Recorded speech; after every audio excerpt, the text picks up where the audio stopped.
Kent McGuire, in the often contentious world of education, you are universally esteemed for your unsurpassed grasp of the interplay among schools, communities, and policy implementation, and for your unshakable optimism in advancing educational equity and diversity by modeling evidence-based approaches to bring about genuine change.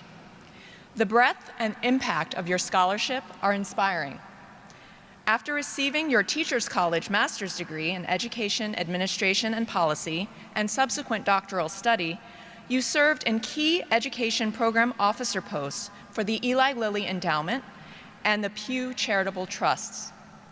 As Assistant Secretary of Education under President Bill Clinton, you led the development of strategic 10-year research plans to improve reading and mathematics education.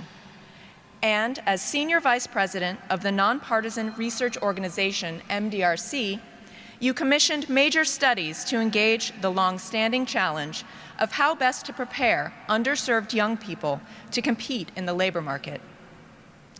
Your work as a scholar and academic leader has also made a major impact on society. At Temple University, you published a landmark volume on the 2007 Supreme Court decision to end the use of racial balance as a factor in assigning children to public schools. This volume assembled the most comprehensive documentation to date of how attendance at segregated schools was affecting the nation's achievement gap.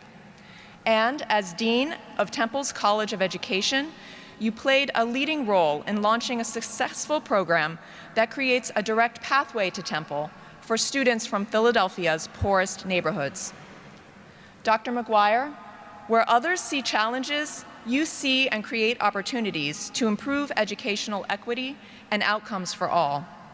As the current president of the Southern Education Foundation, you have brought a new vision for improving education nationwide by focusing on strengthening early childhood education, advancing public education, and improving college access and completion in the American South, which, as you have observed, is the most dynamic and diverse region with a growing majority of low-income students and students of color. And now Teachers College is especially fortunate to have the benefit of your expertise and wisdom as you join our Board of Trustees. Kent, please join us at the podium. Kent McGuire, for both your insistence and your persistence in forging clear-eyed, evidence-based solutions to the nation's most pressing education problems, and for standing as a calm, reasoned voice in an often turbulent arena, we are proud to present you with the Teachers College Medal for Distinguished Service.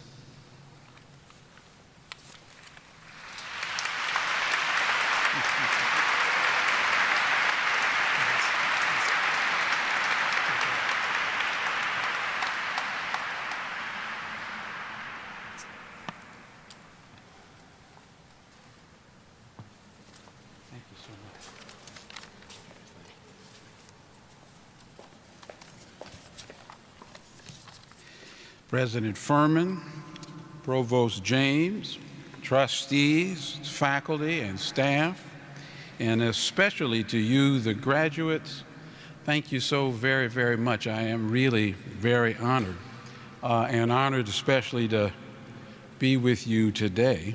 I want to immediately extend my congratulations to the families, spouses, partners, friends, loved ones of all the graduates. I know absolutely how much they have sacrificed in ways you know and in ways you don't know, contributing to all your success. And I think the graduates ought to give those people to whom I've just referred a round of applause.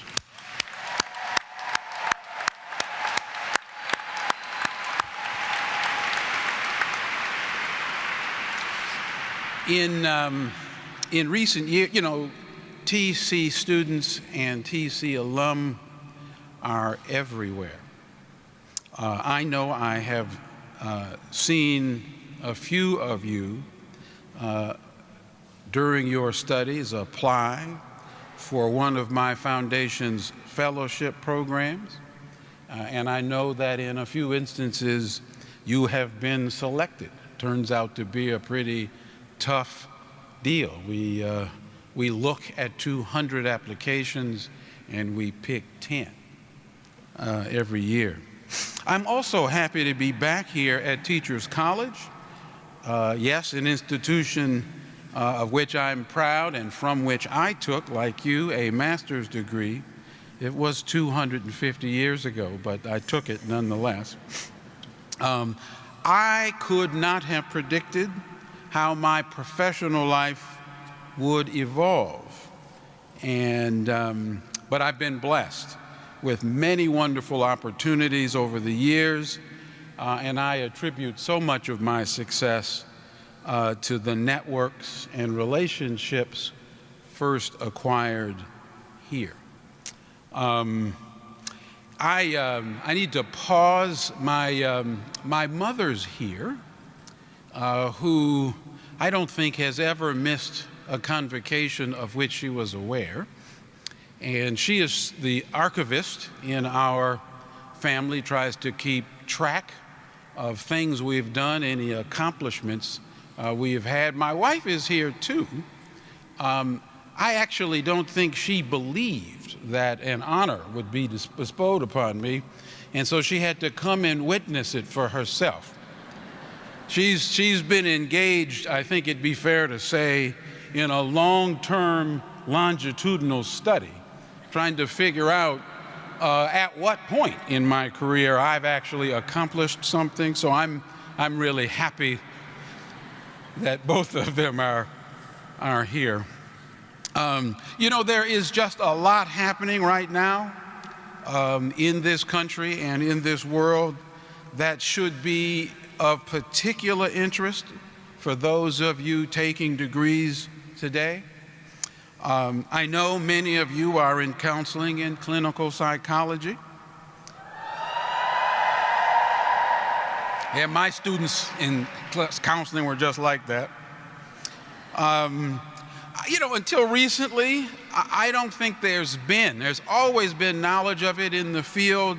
There's not been so much appreciation among policymakers to the psychological well-being of children and families, and the implications of that for their health and wellness and their academic success in schools and in the workplace.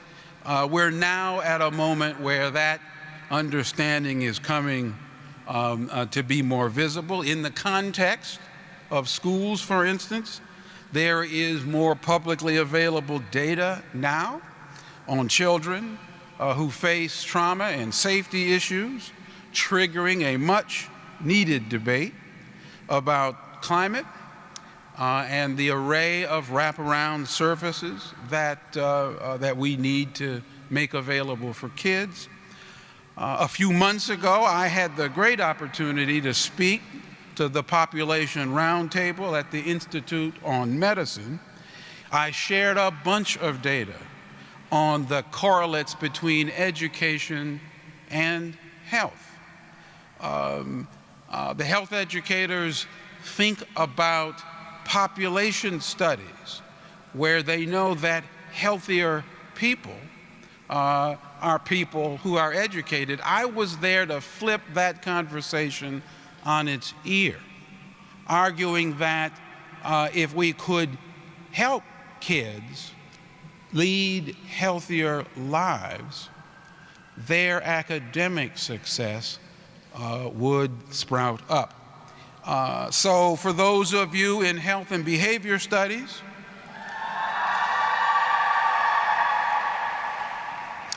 I'm not going to mention all of the programs. There's a new national steering committee you should be aware of, trying right now to help schools leverage the resources in the Affordable Care Act to address a wide range of health determinants of academic success. As heartened as we should all be about the provision of school nurses or school-based health clinics, what we really need are systems that share data and hold each other accountable for better outcomes for children and youth.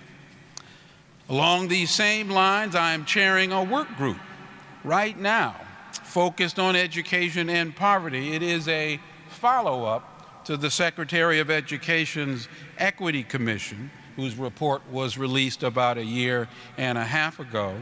And we're poised to make a series of recommendations on community schools and the various wraparound services that kids from low-income families need and deserve. The point I am making is that you're advancing in the field right at a moment when your interests and your voice are growing in demand. Seize that moment. Yes, there is wonderful specialization in the research community today. I used to tell my faculty colleagues at Temple that we were very, very good at taking the world apart. But we need to get better and better at putting the world back together again. In fact, I would say that we're in something of a watershed moment in American education, a moment in which we need all these special communities to come increasingly together in one voice, a moment in which things could go really very well or possibly not so well at all, depending on the flow of ideas, the transfer of knowledge, and the nature of leadership in the field. As was alluded to, I spent quite a bit of time this year and have enjoyed a fair bit of press coverage, making the point that our public schools are enrolled today largely with students of color and students who are economically disadvantaged. In our urban centers especially, and in nearly 20 of our states, this describes more than half of our students. We call it the new diverse majority. These are the very students we have yet to figure out how to educate well. Nor, in my opinion, does it appear that the most popular ideas for bringing about better learning outcomes, granting greater autonomy to schools, and holding educators more accountable, has to date had the demonstrable effect we've been looking for, at least not if you look at our national assessment of educational progress, which shows very little change in achievement levels over time and no progress over this time period in reducing the gaps between the advantaged and the disadvantaged. So if there was ever a time, ever a moment, when we need seriously to think about a new design for learning, a new set of guiding ideas for what constitutes high-quality public education in this country, I think we've arrived at such a moment. Right now, I would argue the debate orbits around more money versus more choice and accountability. I'm asking you not to succumb to so simplistic a view of education, but to take the knowledge and tools you've acquired here to advance a more complete narrative. This is where your work is especially relevant as we figure out how to focus on the whole child, the child's family, and his or her caregivers. Now, this moment is deeply shaped by the things we could barely do much more than a decade ago. Big data and cheap cloud-based storage have in many ways advanced the narrative and in some ways privileged technical solutions over political ones. Now, you've been trained as technical folk. Metrics, data dashboards, and scorecards, all the rage. When I moved my family to Philadelphia 15 years ago, just to make this point, I called on the University of Pennsylvania, where your president was then dean, to get a spreadsheet with information about the districts in the region. We were trying to pick where we would live, and we do that like everybody else by trying to pick where our kids would go to school. I wanted to know about the superintendents, the level of teacher training and experience, and the makeup of the communities in which these schools were nested. Seemed like the right thing to do. I actually got to talk to humans, walked into school buildings. Today, one would just likely go to greatschools.com, give the search engine your specifications, your zip code, and the grade level you're interested in, and you'd get a list of schools that have been rated 4 to 5 stars, just like you see on your Open Table app on your phone. Now, this might be a good thing, but from what I can tell, the rating is almost entirely driven by a standardized test score. And while we should want to know about learning outcomes, I should think we'd want to care about a whole lot more than that. Who's teaching? Who's enrolled? Who stays? Who goes?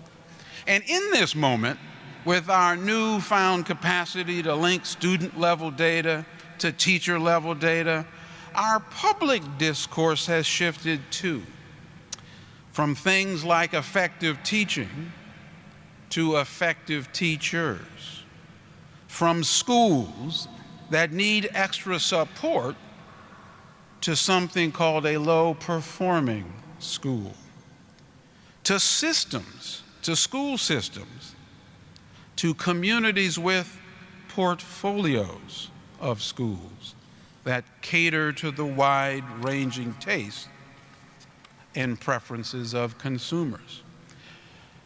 All of this might be good too, though I am personally skeptical. Whether it's a good thing or not, my real point depends on how all of you engage it. I'm betting that you engage, that you will embrace the idea that technical knowledge matters to improving our education system. I do. But I'm asking you to think of this as necessary, but not sufficient to the outcomes that we should value most, giving students the power to learn and the resources to shape their own futures through leadership experiences, participation in formal and informal networks, access to opinion leaders. I just wish that educational equity was simply a technical matter, but I'm fairly certain it isn't. There are cultural and political dynamics that extend beyond the school. Just look at how politically and ideologically charged are the education debates right here in New York City. What troubles me most is that these debates and the popular narrative I tried to characterize just now has been advanced to a considerable degree by people outside the communities our education system needs to serve well. Outside the profession, and even outside to some degree, the education research community. If you pay attention to the theme of this year's American Education Research Association, my good friend Jeannie Oakes as the president-elect, you'll know that the theme is all about lifting up the voice of the education research community on behalf of social justice and opportunity in this country. TC's founders certainly acknowledged the role of technical knowledge in improving the educational enterprise, but they also understood that success depends on the conditions under which children learn. And that's why this place does so much more than develop teachers. In fact, it does a whole lot more than that. You come from health and behavior, counseling, urban education, and so many other programs. The founders understood that good education is all wrapped up in a conception of good society. So let me close. My wife was over there saying this should have happened 10 minutes ago. Let me close just by saying that innovation and change will be key if our education system is to serve all kids well. The system we have today, created in the industrial age, is designed to deliver a common experience. But we are at a moment in which we need an uncommon experience, in which we vary how the system offers opportunity so we can get less variation in learning outcomes for kids. I want again to thank all of you for your accomplishment as graduates at TC. Again, TC alum are everywhere. I can't wait to initiate my service as a new trustee at this college, and in so doing, get to meet and see more of you, as well as to thank you. Thank you so very much. I'm really deeply honored.